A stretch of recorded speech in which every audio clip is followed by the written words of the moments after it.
Je suis un enfant du Sahel et je pense que la relation malsaine du politicard de l'Afrique avec le néocolonialisme n'est pas une affaire qui date d'hier, mais bien avant le XXIe siècle, même si c'est une relation connue sous les champs d'une coopération d'égal à égal dans le vocabulaire de la France et de l'Europe.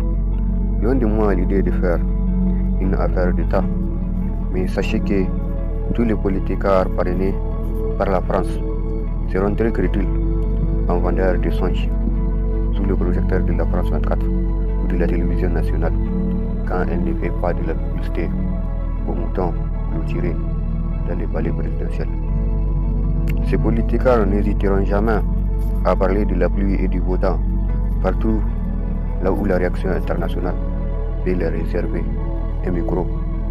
Ces politicards sont hyper actifs dans l'exécution de tous les protocoles et directives dictés par la métropole, même si pour la crédibilité d'un pays dit des droits de l'homme, la France moralisatrice et sensibilisatrice essaie tant bien que mal d'emprisonner Nicolas Sarkozy parce qu'il avait fait un malheur diplomatique lors de sa campagne, même s'il y a eu des Africains assez naïfs pour croire qu'il y a une place pour la vérité derrière la tribune de la Cour pénale internationale.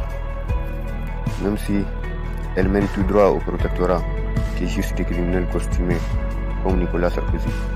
Même si elle mène tout droit à la politique chaotique de tous ces bureaucrates qui se succèdent dans les couloirs éclairés de l'Élysée.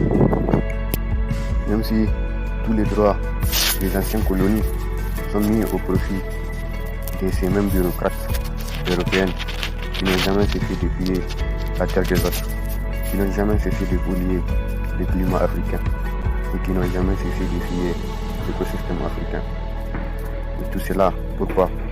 Pour apaiser la petite fuite de l'Occident avec de l'or, de l'uranium et bien d'autres ressources vitales aux caprices français et européens. Et tout ça pourquoi? Pour une démocratie nouvelle et rebelle, pour une démocratie moderne et sensibilisatrice, pour une démocratie divertissante et fortement recommandée par les entrepreneurs du néocolonialisme.